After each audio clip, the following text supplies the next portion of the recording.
Հայաստանի միջազգային պահուստները մեր պետականության անտեսանելի պաշտպանությունն են, ֆինանսական վահանը, որը ճգնաժամի պահին կանգնեցնում է խուճապը, պահում դրամի կայունությունը, թույլ տալիս մեր տնտեսությանը արտաքին տնտեսական շոկերն անցնել առանց ցնցումների։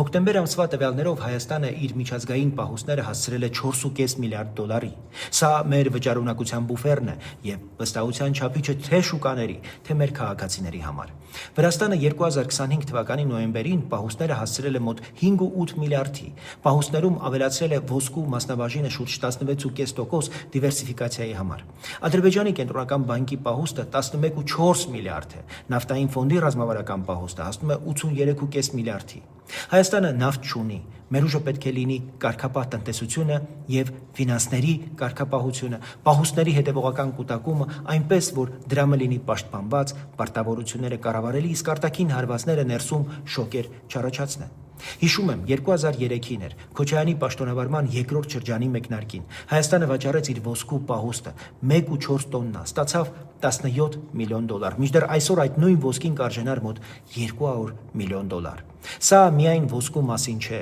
սա պետության ռազմավարական մտածողության բացակայության մասին է։ Պետությունը, որը պահուստ չի կուտակում, իր անվտանգությունն է պարտքով փակում, իսկ պետություն, որը խելացի պահուստ է կուտակում, իր անկախությունն է ամրացնում։